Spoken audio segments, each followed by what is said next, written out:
Olá pessoal, sejam bem-vindos a uma conversa nossa aqui. O professor Maria e eu vamos conversar sobre alguns temas que estão hoje na ordem do dia. E eu estou aqui de vermelho de Chesterton, né? Para quem não reconheceu essa camiseta aqui, que é o estilo design, talvez vocês já tenham visto em alguns lugares, certo? Mas agora a proposta é Chesterton.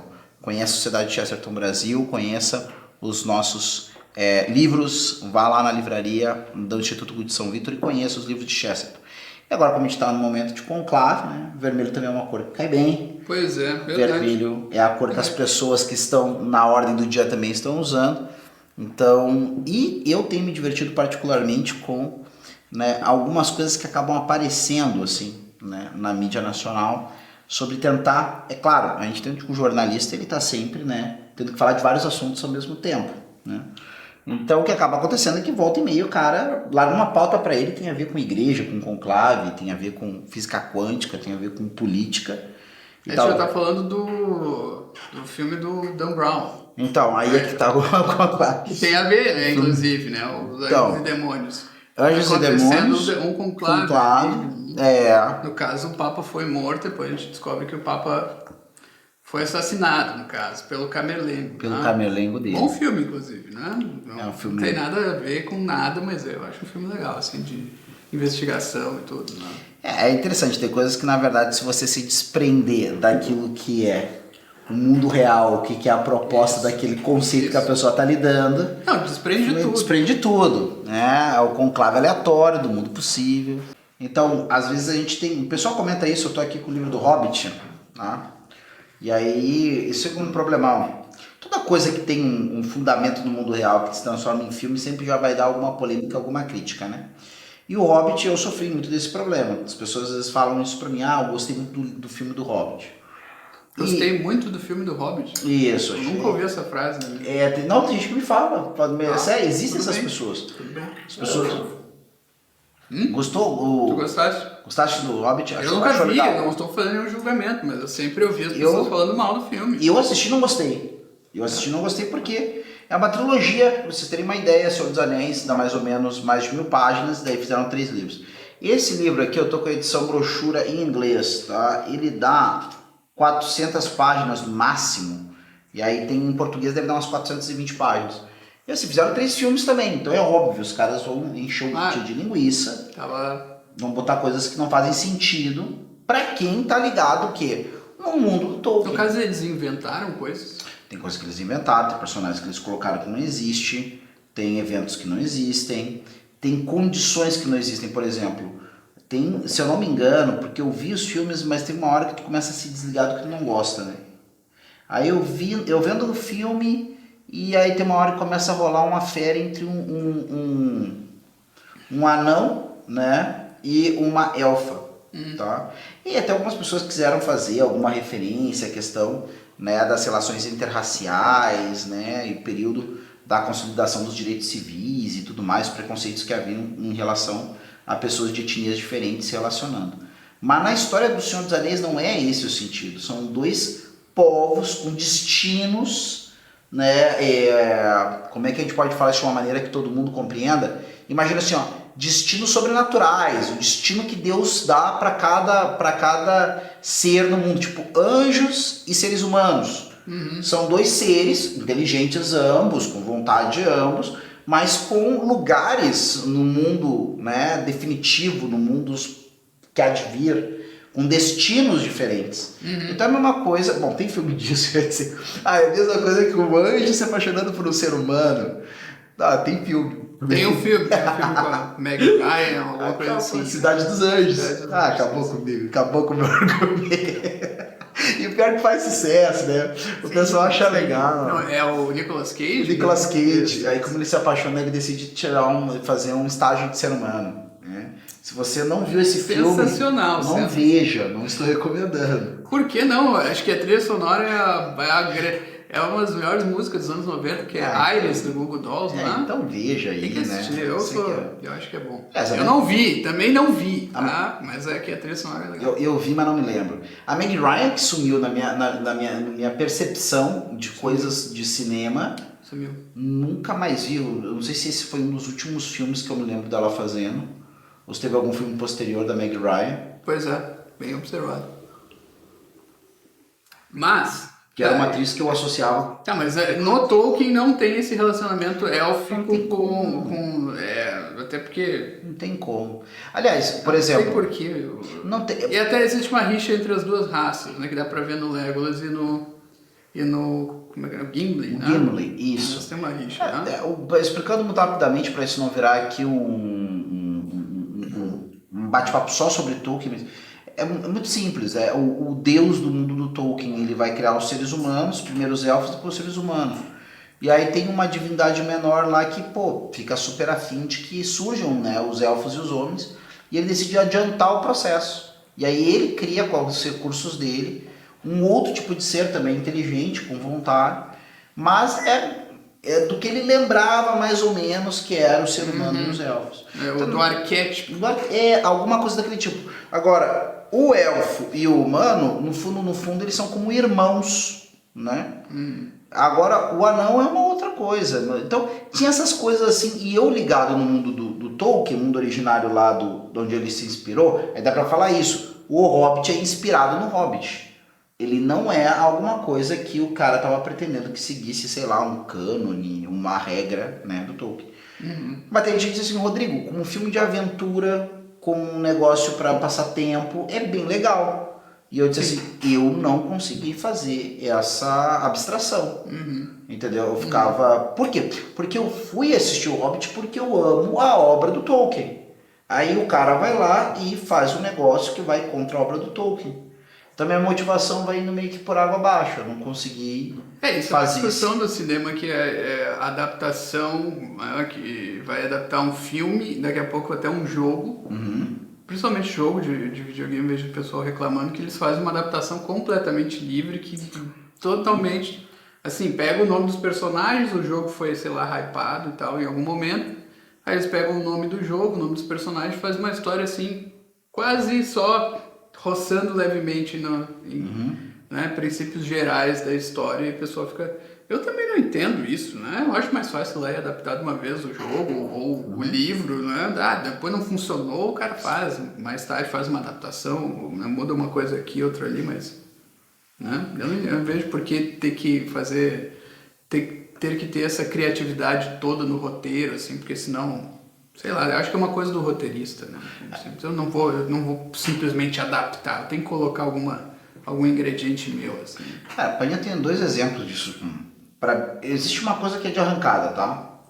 Se você tá lidando com um negócio que já fez sucesso, é videogame, é franquia de livros, é o que você quiser, tá? Fez sucesso já. Tem uma marca, tem um grupo de personagens, tem um negócio que já deu certo. Quando isso vai virar filme, ou vai virar até outra forma de mídia, tá? Mídia originária, mídia A originária. Eu vou fazer qualquer outra coisa com essa história que deu certo, tá? Jogo, o que quer que seja. Parte do jogo vai para outras coisas, parte do filme vai para outras coisas, parte do livro vai para outras coisas. O que me dá a impressão é o seguinte, a galera já é fã. Vamos pegar aí uma coisa que eu gostava quando eu era adolescente, achava legal, joguei todos os jogos para PlayStation 1 ainda, que era Tomb Raider. Então assim, qualquer coisa que a gente botar Tomb Raider, quem é fã do jogo vai lá assistir, vai lá conferir, vai lá comprar. Foi o que fizeram, né? Qualquer coisa. Tu quer saber? É o negócio que nem que você pode dizer que é ruim. Eu sou fã disso aqui, eu fui lá ver e agora eu vou poder dizer, é uma porcaria. Agora, existe um prazer de poder falar se quer que é uma porcaria, é uma droga. Sim, isso existe. Tu quer falar do negócio que tu curte, nem que seja pra dizer que fizeram bobagem com o negócio que tu curte. Sim, sem dúvida. E aí, claro, cara, não se vê obrigado a investir em roteirista, em elenco bacana, em pensar numa história legal, ou adaptar. Mas isso nós discutimos aqui até ontem, se não me engano, né? A pessoa precisa de um tópico, né? Por exemplo, o tópico da vez é o conclave. Então, assim, vai ter o cara que... Uma diquinha de livro, eu sei que é negócio de conclave, Mas não é uma dica, eu já vou avisando, esse livro aí eu não li. Vamos falar de livros que não lemos. A hora do quadro, os livros que não lemos. Não, mas não leu, mas sabe que é bom. Não, eu não sei se é bom. Mas tem um livro. Mas aí já é do temerário. Eu tô jogando pra audiência, pra vocês. Tu quer que a audiência leia e te conte? Não, eu quero que vocês são livres, vocês estão vendo aqui uma conversa. Aqui a gente está tendo uma conversa que muito provavelmente a gente teria também, se a gente não estivesse aqui agora gravando. Mas é que o autor eu já li ele, eu não li este livro, tá? Que é o John Allen Jr. John Allen Jr., ele é um cara que escreveu um livro reportagem sobre o Opus Dei, tá? Ele não era comprometido com o Opus Dei, ele mesmo parece que não é católico, não é praticante, a esposa é judia, então não tinha nada a ver. E ele, inclusive, se dispôs, com a autorização do pessoal, é claro, né, não ficou escondido lá num canto escuro. Com a autorização do pessoal, ele morou no centro da obra durante uma semana, entrevistou um monte de gente e tudo mais. E é bacana que o livro dele sobre o Opus Dei desmistifica várias coisas. Os caras são milionários. Ele fala, olha, em vários lugares não tem mais dinheiro, por exemplo, que uma diocese, que uma arquidiocese, que é uma organização da igreja. E assim vai falando. Bem bacana, bem interessante o livro. Então eu achei legal a seriedade com que ele tratou o tema. O quanto ele não estava, em nenhum momento me deu o tom de querer nem promover, né, o objeto. Não, isso é um livro encomendado para falar bem do Opus Dei. E ao mesmo tempo eu estava preocupado em falar mal. E o que ele achava problemático ele comentava, né? Olha, isso aqui eu acho problemático, isso aqui talvez gere isso, gere aquilo, e não sei o que mais. Então eu achei legal. Ele tem um livro que não é muito grande sobre conclave também, né, menor que esse do Opus Dei, por exemplo, que é um livro mais ou menos, o cara fica fazendo, né, tamanho com os dedos. Mas deve ter coisa de 250, 280 páginas, assim. E que ele vai tratar em formato de reportagem, né? Então, geralmente, repórteres são muito bons para essa coisa da vulgarização, né? Sim. De pegarem vulgarização não quer dizer que é ruim, tá, pessoal? Quer dizer que é pegar um tema que pode ser tratado de uma maneira complexa e sem falar mentiras, nem ser impreciso a ponto de falhar com a informação, entregar de uma maneira mais palatável, que vai ser compreendido por todo mundo que seja alfabetizado com alguma qualidade, né? E aí, conclave, é o tópico da vez. Aí tá, o pessoal gosta de tópicos. Por que eu digo isso? Se fosse, por exemplo, se a tratativa do assunto na mídia fosse simplesmente expositiva, o conclave funciona assim, tem 150... Quantos são os votantes? 120? Agora parece que vai ultrapassar 135 ou 136, não me recordo bem com esse número. Hoje a Santa Sé informou, se eu não me engano foi hoje, porque tinha uma dificuldade, estava presente no número 33, acredito, da Constituição Universi Dominici Gredis. Para quem não sabe, essa é a Constituição escrita por João Paulo II, falando de como as coisas deveriam acontecer, enquanto não tivesse Papa, para gerir e administrar as coisas da Santa Sé, né, que é a entidade jurídica, acho que dá para dizer assim, a entidade jurídica, né, que está sediada na cidade do Estado do Vaticano, tá? Então isso. E como deveria acontecer o conclave. Então no número 33 dizia que não poderia exceder mais de 120 eleitores, mas o critério para ser eleitor é não ter feito 80 anos até o dia da morte do Papa, tá? Uhum. Então é isso. Se, por exemplo, o Santo Padre faleceu dia 21, se não me engano, né, às 2h30 aqui do Brasil, tá? Então, se dia 22 o cardeal fez 80 anos, ele é eleitor, né? Ele não podia ter 80 anos até o momento da morte do Santo Padre. E aí, então, nesse critério, tinha 135 ou 136. Aí o pessoal diz assim, não, mas o número 33 fala que é 120. E aí ele diz assim, voga, né? É valor maior do que sobre isso o fato do direito próprio do privilégio cardinalício. Acredito que eles tomaram isso por base, talvez eu fale uma asneira aqui, tudo bem? Não, então, mas parece que sim. Não tem pretensão nenhuma. Vai passar aquele número que era estabelecido. Todo mundo vai entrar no conclave. Não, isso foi informado pela Santa Sé, todos os eleitores, todos os que fizeram, não tinham 80 anos até o momento da morte do Papa, e que chegarem lá até dia 7 de maio, né, o horário até o momento para entrar, vão poder votar na eleição do Santo Padre. Parece que mesmo podendo, tem as questões aí de lei, que mesmo tendo impedimento, aí chega depois, pode entrar, tem uma coisa assim. Mas de toda forma o que interessa é isso. Eu tenho a impressão que como o direito de eleger o Santo Padre por parte dos cardeais é algo muito mais antigo do que esse critério dos 120 aí... Tem precedência. Parece que eu acho que é isso, que é o valor que tem... Não, e aí vamos lá, Isso aí vamos dizer que a mídia simplesmente só relate fatos, não morreu aqui o Santo Padre, o Papa Francisco e tal, vai acontecer um conclave em alguma data futura, não está muito claro, vão participar 135, 137, tal e coisa, e vai se decidir quem será o novo sumo pontífice da Igreja Católica. Acabou aí. Não vai ligar para Roma, deixa lá, não, a gente pega lá, é só pegar as informações, tem a Reuters aqui, eles mandam para nós, assim, conforme for acontecer, não vamos mandar ninguém para lá, não vamos ficar fazendo nenhuma conjectura, né? Quem são os mais papáveis, quem não são. Eu acho que o pessoal que fica, assim, brabo, com né, brabão, assim, com a abordagem da mídia, se sentiam um tanto órfãos, se fosse assim. Se fosse uma coisa fria e descritiva. Né? Porque o pessoal gosta do tópico. Mais do que, será que é assim? Daqui a pouco um jornalista faz uma insinuação e o cara não gosta. Na verdade, ele gosta. Né? Porque daí vai lá, eu posso dar no meio, eu posso fazer uma questão, eu posso falar, eu posso dar a entender que eu sei alguma coisa de conclave, que não sei o que. Que eu sei qual é de conclave. Então, assim, o pessoal gosta do tópico. Não te parece isso aí, Rodrigo? Cara, eu acho que com certeza tem uma coisa que as pessoas estão querendo sempre coisas interessantes para o qual possam conversar. Essas coisas interessantes. Vamos chamar de conversar, tá? Não é bem o que eu... É do que posso falar. Tem uma coisa que alguém já falava sobre isso em relação à monarquia. Por que a monarquia ela acaba estando na ordem do dia do interesse de tantas pessoas? Bom, pegar a monarquia britânica, por exemplo. A monarquia britânica é objeto de interesse de milhões de pessoas que sequer são súditos em qualquer um dos estados onde o rei Charles é chefe de estado. Sim. Então, ou seja, eu, por exemplo, sou um interessado por monarquia britânica, acho interessantíssimo e tudo mais. Né? Agora, por que isso?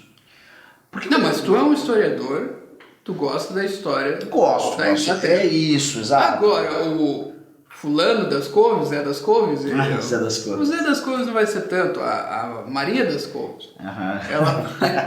Ela mulher do Zé das Couves. Que é a esposa do Zé das Couves.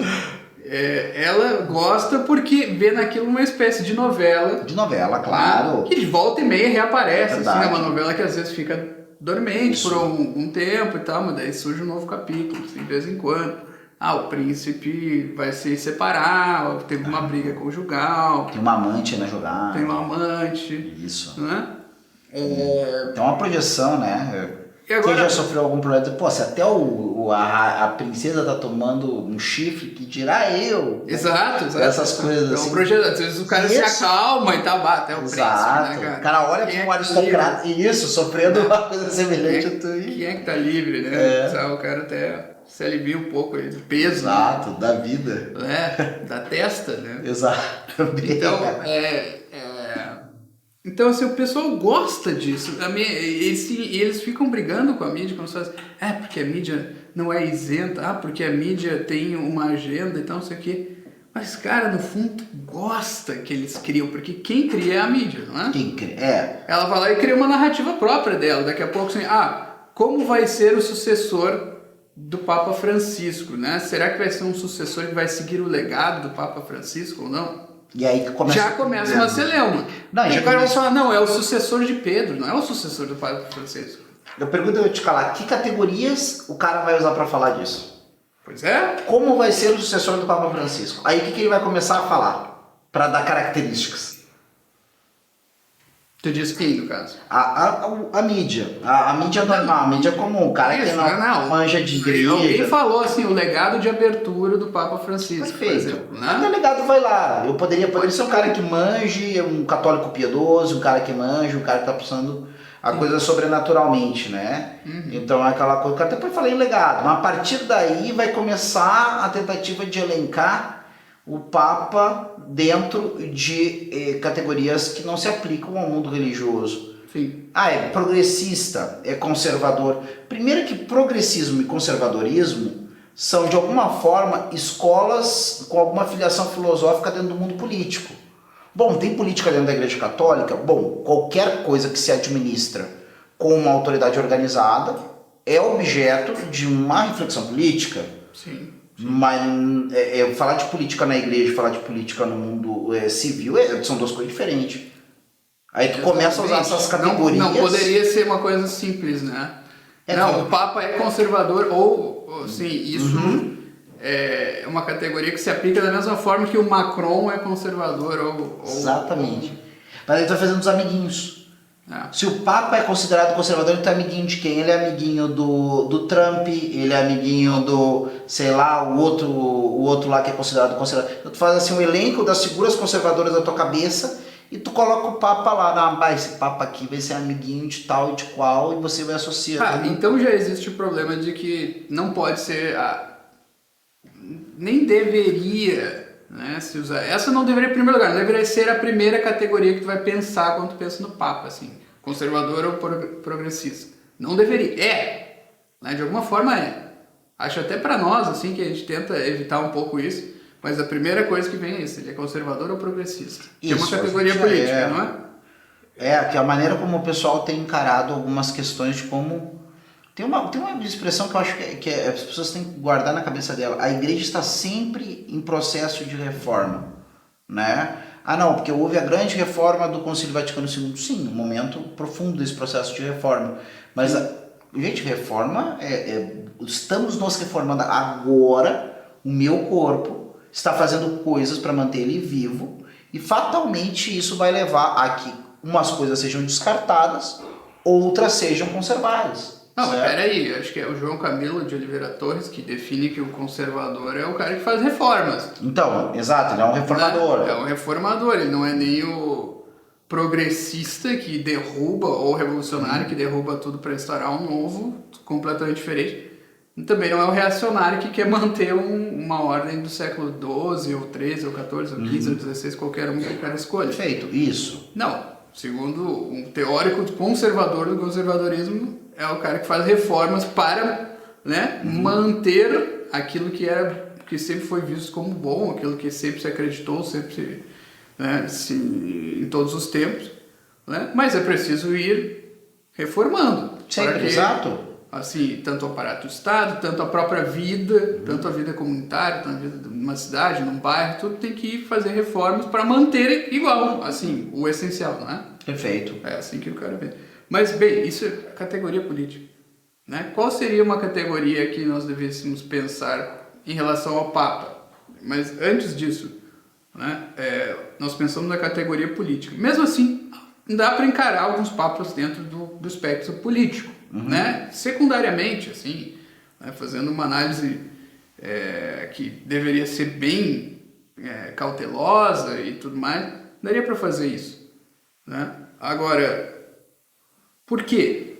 Né? Por que isso se tornou o grande critério assim, para o Papa? Seria o fato de que a política virou uma nova religião, virou a religião no lugar da própria religião? É que eu penso que o que quem se interessa por alguma coisa se interessa. Acho que é isso. O cara não tá nem aí para sacramentos, o cara não tá nem aí para liturgia. Eu não vejo as pessoas comentando assim, será que o Papa vai pensar tal questão, uma questão super interna da igreja, ou uma questão relacionada à administração pastoral dos sacramentos? Porque assim, gente, tem coisas que a pessoa, principalmente se alguém nos vê aqui quem não é vamos chamar assim, alguns vão chamar de bolha, se você não é do meio de católicos praticantes, tá? Olha, eu digo pra você, algumas questões que as pessoas acham super na ordem do dia, super importantes, que a igreja tem que dizer alguma coisa, tão longe, a igreja não tem, que nem agora a pessoa está falando sobre o papel das pessoas homoafetivas dentro da igreja católica. Cara, não tem, existe uma lei moral fundamentada em questões de uma visão de ser humano que a igreja católica tem, e isto é dado através de um negócio chamado divina revelação, e isso não é reformável no essencial. O que o Papa Francisco, por exemplo, fez, né, na esteira de João Paulo II e Bento XVI foi cada vez mais dizer assim, todas as pessoas são bem-vindas dentro da igreja na busca de viverem a proposta católica, entenderam? Então assim, e cada um está num passo desse processo, Então tem gente que está, né, com uma vida mais coerente com essa proposta. Tem católicos que estão uma vida menos coerente, estão batalhando para deixar mais coerente, botar a vida mais em desde ordem. que exista né? uma intenção mínima de reforma, de auto-reforma. Exato. Então quer dizer, por exemplo, esse tipo de coisa. Então não mudou a visão da igreja sobre a questão da sexualidade humana. Para todo mundo, pessoas homoafetivas ou não, entendeu? A proposta é a mesma para todo mundo, certo? Agora, aí tem gente assim, não, mas será que vai mudar uma... E aí a pessoa traz uma coisa para nós, que vai mudar, que nenhuma pessoa me perguntou. Será que nós... Duas coisas que eu te perguntar. Tu acha que, né, pode ter um papa negro? E tu acha que também a igreja vai ordenar mulheres? Eu disse, cara, um papa negro é algo completamente viável, né? Vários cardeais, né, são africanos ou são negros de outros lugares em que predominantemente a etnia, né, não é negra, mas eles são. Então, tranquilamente, é a coisa mais serena do mundo, né? Não tem problema nenhum em relação a isso, né? Muito pelo contrário, seria algo, acho até culturalmente interessante e traria muito provavelmente uma visão de outros lugares do mundo que não estão no centro, né? Como Europa, América do Norte e assim por diante. Mas bom, essa parte. Aí a questão da ordenação de mulheres. Cara, é um negócio que tem a ver com outra esfera, que não tem nada a ver com essa esfera aqui. Certo? Tem a ver com uma outra coisa, que tem a ver com o que é o sacerdócio, o que tem a ver uma... Então, assim, essas coisas, para mim, quando aparecem na mídia, que eu fico assim, gente, não sabe? É uma coisa assim, é possível fazer um gol olímpico, cobrando direto escanteio e a bola caindo? Não sabemos que sim. Ah, é possível fazer um gol no futebol que nem se faz um touchdown no futebol americano? Não.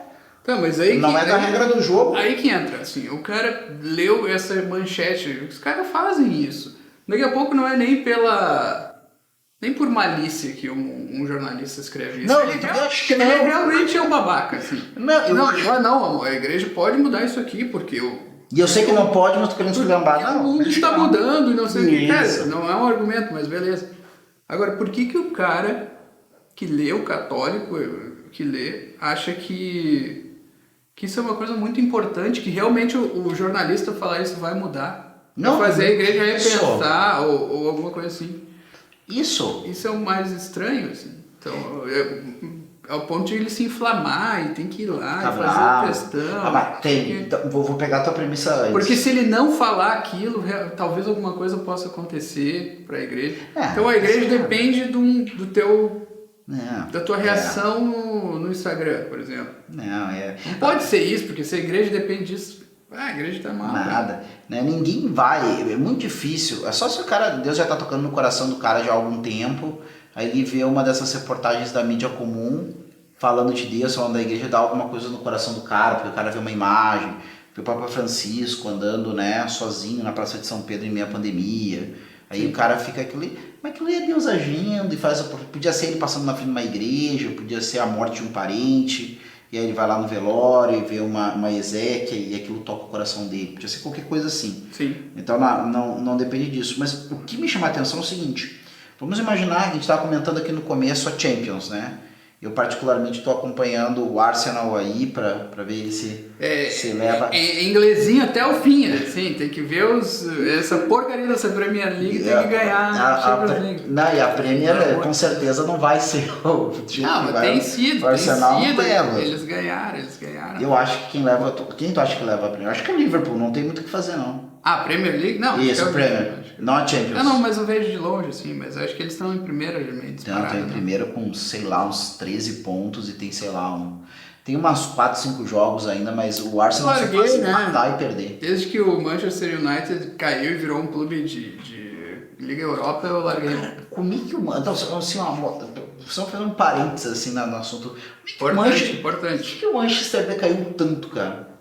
Eles venderam para uns milionários americanos, agora eles até revenderam, então não sei quem é que comprou de novo. Mas desde que venderam ali e tal, e começaram a fazer umas experiências de treinador, aí o negócio degringolou. É um negócio que o pessoal se perdeu no refrão da administração mesmo, tinha dono do time.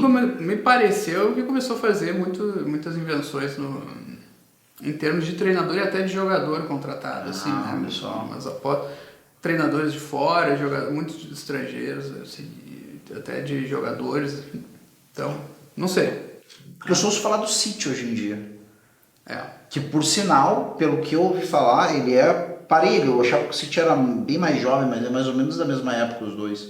Mas bem menos título, né? Bem menos título, mas é só de quem eu ouço falar hoje em dia. Sim. Não foi agora, eles ganharam, a Premier foi, se não foi do ano passado, foi do ano retrasado. Não, acho que já Ano ganharam. passado? Ano passado eles ganharam. Não. Que chegou o Arsenal, tava correndo, e no final meio cavalo paraguaio, Sim. pega e... Não, mas não vai me dizer que tu torce pro Arsenal, porque o Strike torce pro Arsenal. Claro, cara! Que outro motivo, Isso velho! aí. Não, tá bom, tá bem explicado. Parece que, não, só pra vocês entenderem o que é. Tem o personagem da J.K. Rowling, que é o personagem lá do livro dela de detetive, que é o Cormoran Blue Strike. E ele é um cara que foi criado em parte em Londres, em parte na Cornualha. E ele torce pro The Gunners, né, pro Arsenal.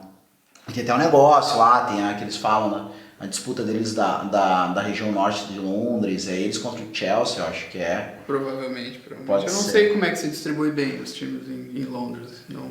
É porque você tem um grande Londres, tem o Chelsea, tem o Arsenal, tem que... Não é o West Ham, é o... Não, o próprio, aquele menorzinho lá que tá sempre beliscando, mas não ganha. Tottenham, isso. Também Acho que eu acho que é o Tottenham e o Arsenal que fazem esse negócio do norte. Provavelmente, são os dois maiores ali. Se bem que o Chelsea também. Chelsea, isso. Mas mais recente, né? Mais recente. Acho que o Arsenal é o mais tradicional, assim. Eu acho que ali em Londres pode ser mesmo. Mas, bom, falando disso tudo, por que eu toquei no assunto do futebol? Por exemplo, imagina que você é um cara que se interessa pelo tópico igreja. Seja o que você quiser. Quando você vê o seu assunto... Tô com um café aí do teu lado. Aqui, não, tá ali. O tópico que você achar interessante, achar legal, que você quiser pensar aí. Ninguém quer ver um assunto da qual gosta e da qual se dedica ser um negócio que seja tratado de maneira leviana ou de maneira besta. E aí você pode ver, se o cara começa a falar asneira sobre o time dele, né, e tu não bota alguém que não entende das regras do futebol para falar de futebol. Entendeu? É vergonheira para um repórter de futebol não saber, por exemplo, né, as regras básicas, condições básicas para eu ter, por exemplo, um impedimento. Ah, não, aconteceu uma coisa lá muito do Arco da Velha que o cara não sabe que é assim. Ah, não, beleza, então tá. Por isso que o cara não sabia. Ah, não, algo do conselho, não sei o que, de 1957, né? De 1957. Tem uma regra que se joga a bola daquele jeito e o tal jogador tá lá não sei aonde, então... Bom, mas não é o especialista. Então tem que nem uma curiosidade daquela da história das regras do futebol. Isso aí quase ninguém sabe como é que muda as regras do futebol. Eu não sabia, pelo menos. Para mudar as regras do esporte, não é só a FIFA decidir mudar. Tem que se juntar a FIFA mais a representação das 4 federações de futebol do Reino Unido. Irlanda do Norte, País de Gales, Escócia e Inglaterra. E a FIFA tem quatro votos, vamos dizer assim, e cada uma dessas confederações tem um voto. E aí, então, tem que ter o voto da FIFA mais um voto desses caras. Mas isso para mudar a regra do futebol. No Reino Unido ou no futebol? Ah, então quer dizer que a Inglaterra, por ter a criadora ali e tal... O Reino Unido tem isso aí, exatamente. Interessante. Justo. Então, até depois... Não ganha uma Copa desde 1966, mas exatamente. Fora isso. Nem sei quantas, eu acho que se a Irlanda do Norte participou de 2 Copas, deve ter sido muito na vida. Né? Do Norte. A Irlanda do Norte né? País de Gales até a gente ouve falar de vez em quando uma Copa ou outra que eles sim. vieram incomodar, né? Agora, né? Recentemente, né? Mas no passado teve alguma Copa que... País de Gales, perdão. Isso, País de Gales...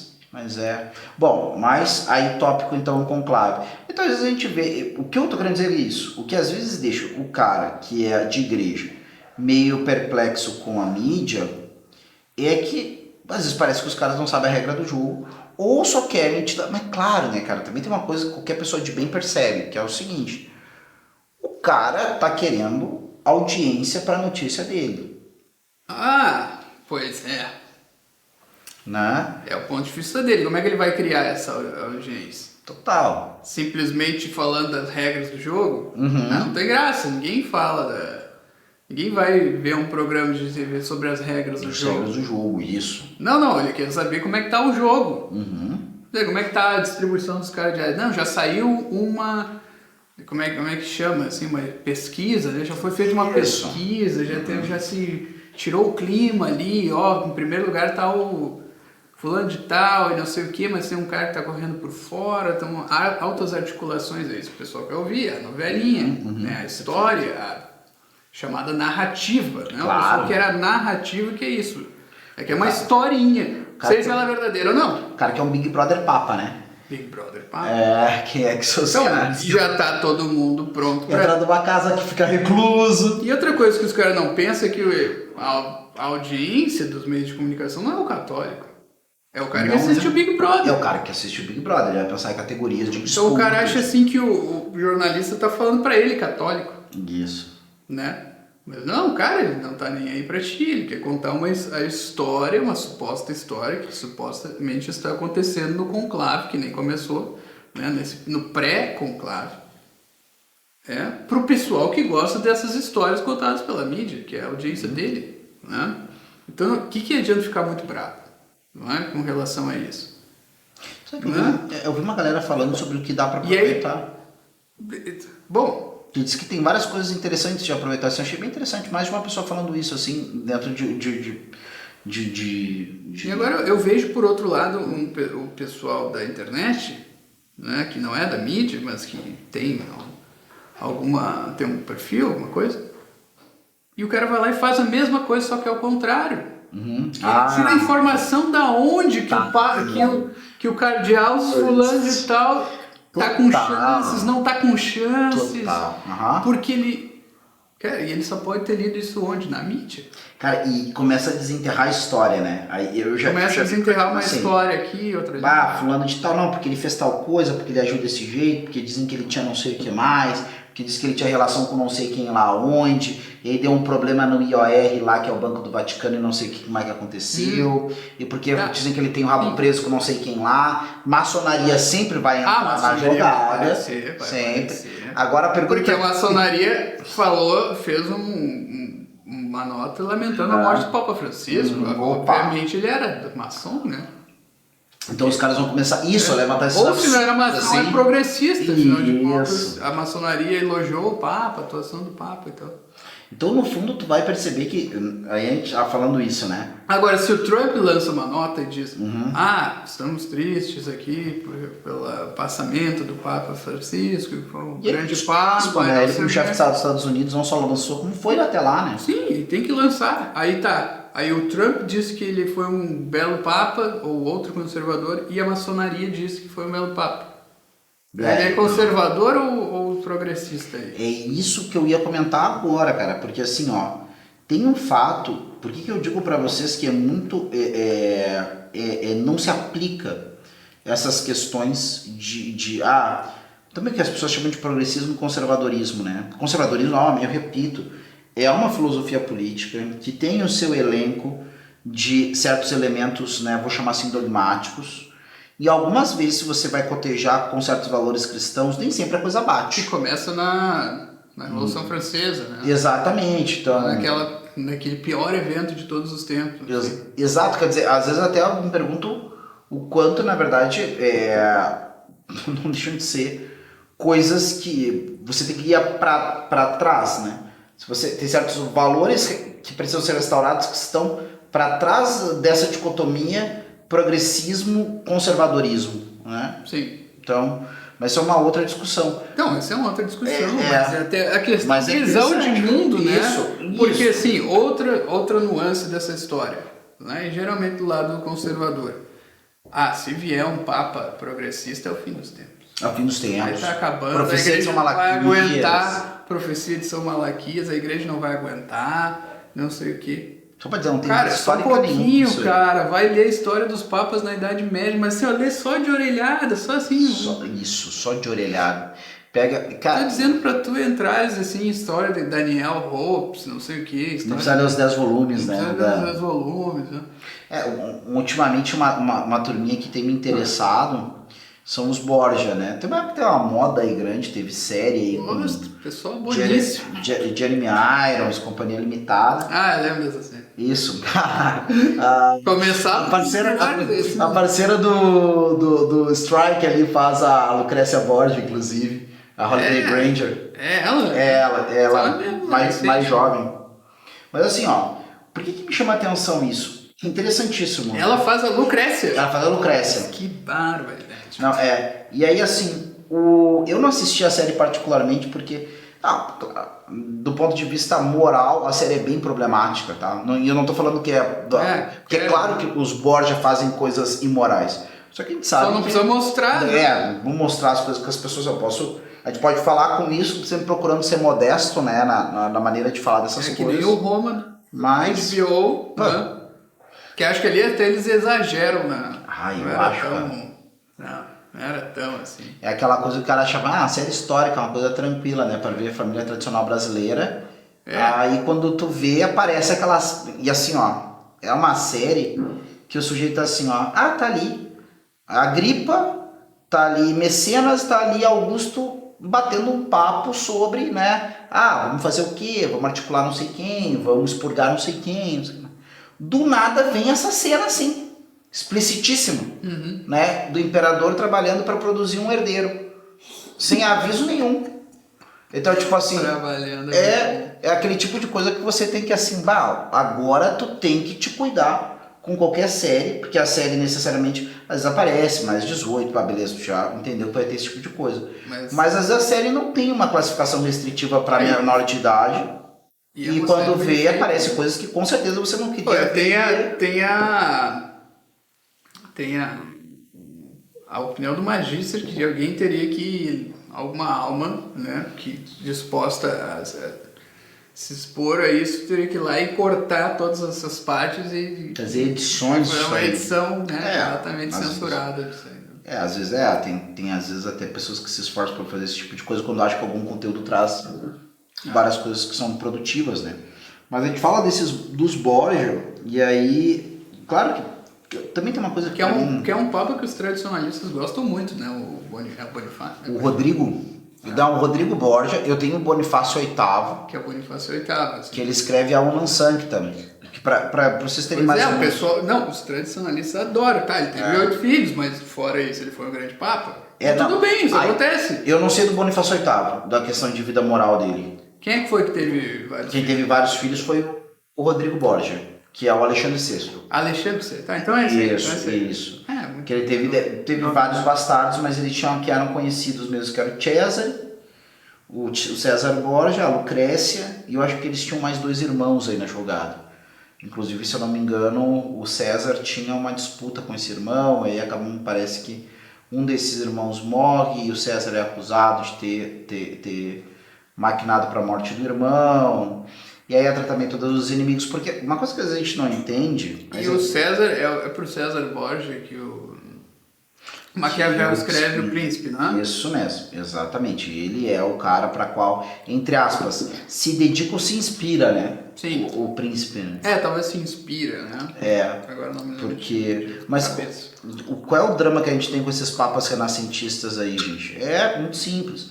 A Itália é uma coxa de retalhos nesse momento, certo? E é o local onde a grandeza e a beleza, né, da civilização antiga não teve, né, um ocaso completo. A vida na Península Itálica continua urbana, diferente da ruralização que acontece em vários lugares da Europa, especialmente aquilo que a gente vê em filme de Idade Média. Certo? A vida continua urbana, né? A questão do mundo comercial ele continua existindo. Então, na verdade, você tem uma série de bens concentrados, né, e uma série de famílias que têm interesses aí, né, em ter hegemonia nesse local. E eu acredito que a maior extensão de terra unitária que eu tenho nesse momento vai ser os Estados Pontifícios, que vão crescendo até pegar 1/3 da Península Itálica, praticamente. E aí é claro que esse poder, né, o poder de ser o chefe de um Estado que tem um duplo poder, um poder temporal, que, né, rivaliza com o das outras nações europeias, tanto é que no século XVI, quando o Henrique VIII vai lutar contra Lutero, vai escrever contra Lutero e vai procurar, então, enaltecer o Papa. o São Tomás More, né, ele vai dizer assim, olha, Alteza, que na época não se usava ainda o Majestade, olha, Alteza, baixa um pouco o tom, porque o Papa é um dos príncipes, né, da Europa como senhor, e tudo bem, o senhor é súdito dele em matéria espiritual, mas como chefe de Estado, o senhor vai ter questões com ele que também, né, justamente o senhor vai poder reivindicar e se opor ao Papa. Sim. Então fica estranho, né? Fica parecendo uma coisa meio de puxa-saquismo. Ele querendo dizer isso, a autonomia do Estado inglês fica ferida com essa, né, esse elogio exagerado, né, de uma pessoa que é também o chefe de Estado.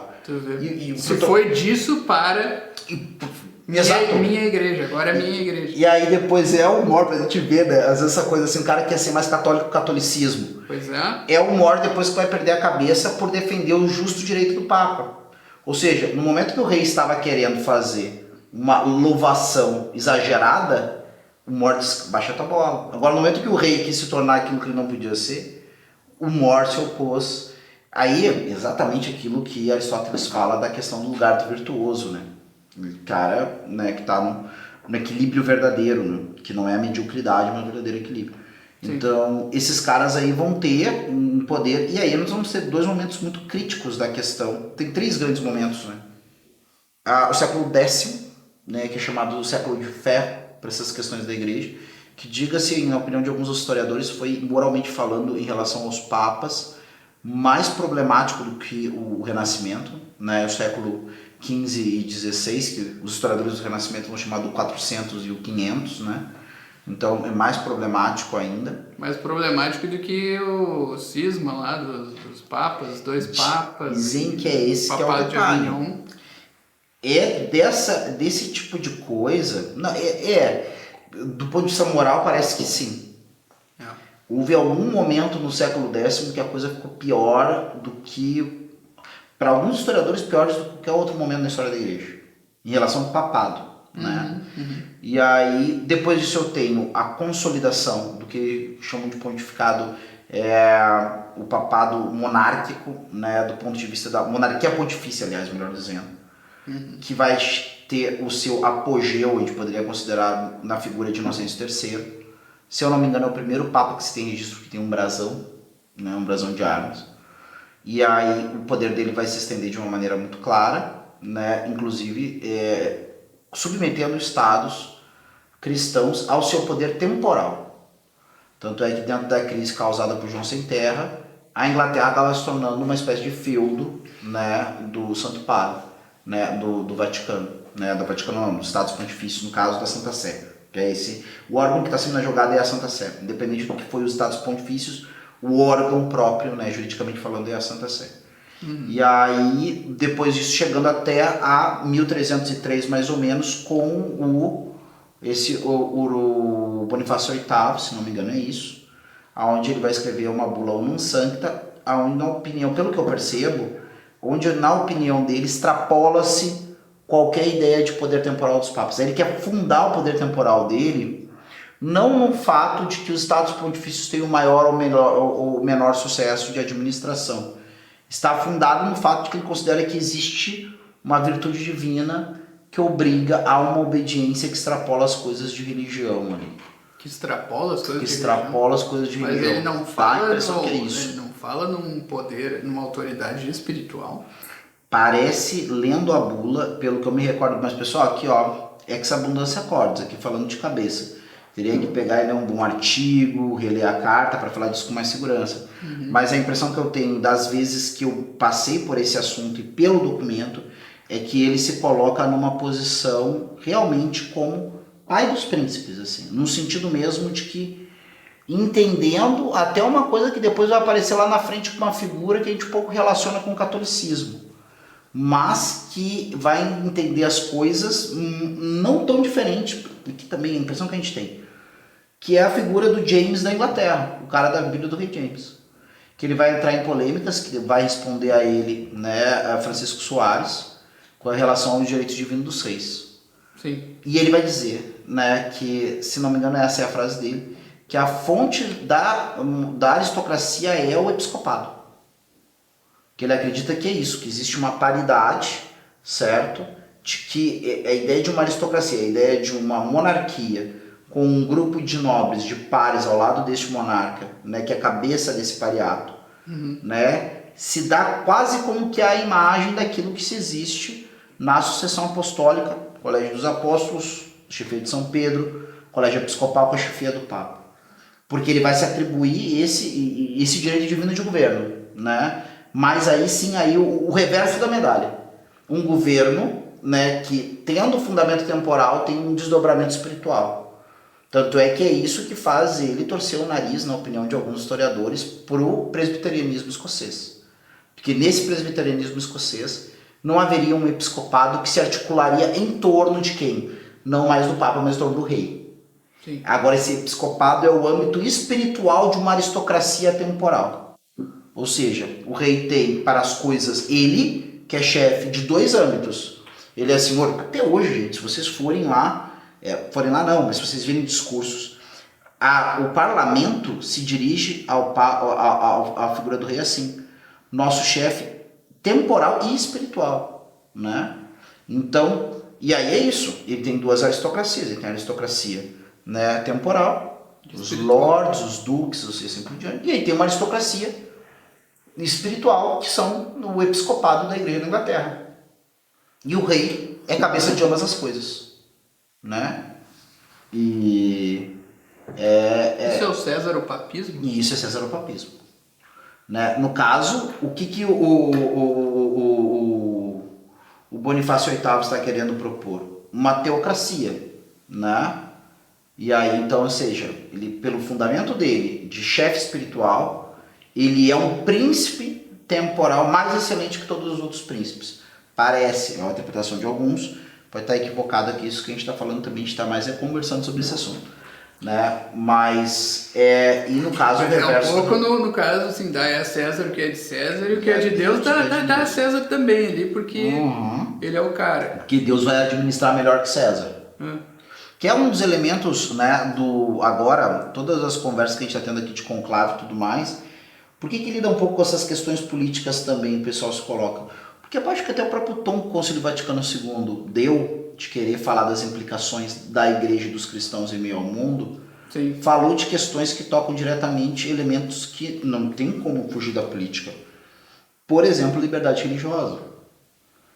Quando o pessoal fala de progressismo, né, ou conservadorismo em relação à igreja, o pessoal, um dos termômetros que eles muitas vezes usam é a questão de como o Papa se relaciona com os outros cristãos e com as outras religiões.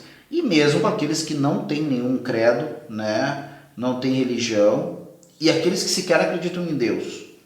Né? Sim. Então, se o Papa faz afirmações mais taxativas em relação à primazia da revelação cristã sobre as outros grupos religiosos, e dentro dessa revelação cristã, né, a plenitude dela na Igreja Católica, vai ser conservador.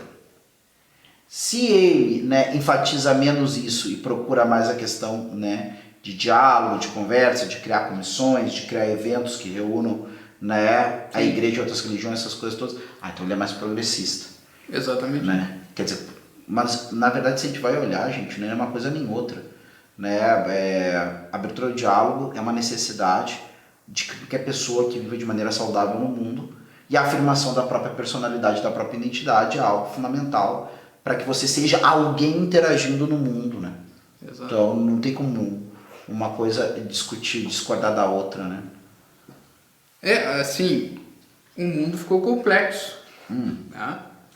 Então não adianta tirar essa complexidade agora e não, a igreja tem que reagir como se estivesse na Idade Média, onde só existia ela. Claro. Né? Exatamente. O pessoal tem no fundo, o pessoal extremo tradicionalista, ele pensa assim, né? Não, a igreja tem que se afirmar como se afirmaria na Idade Média. Então, olha, não dá mais. E quem quer leva, só isso, não dá mais. Não, mas deveria ser assim, porque é autoridade, porque é a religião verdadeira, porque...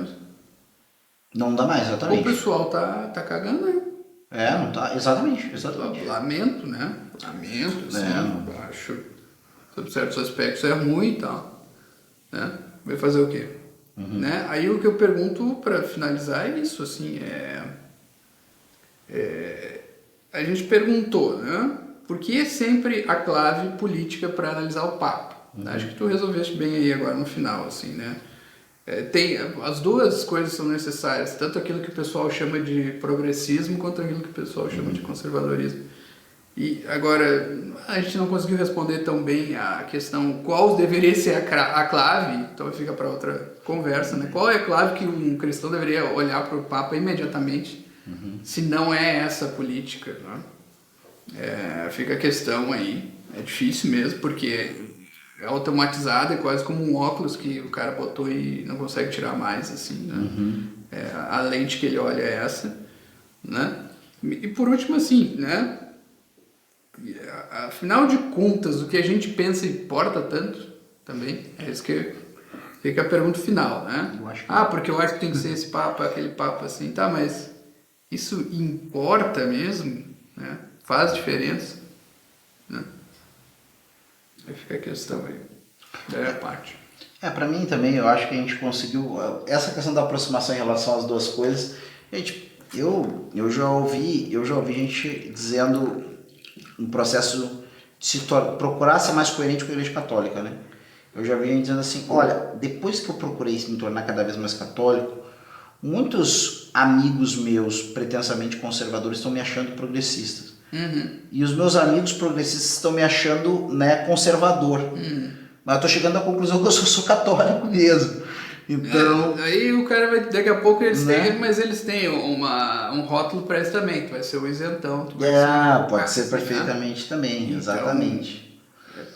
Tudo bem, né? Tudo bem. Assim, em termos de novo, é outro rótulo político, né?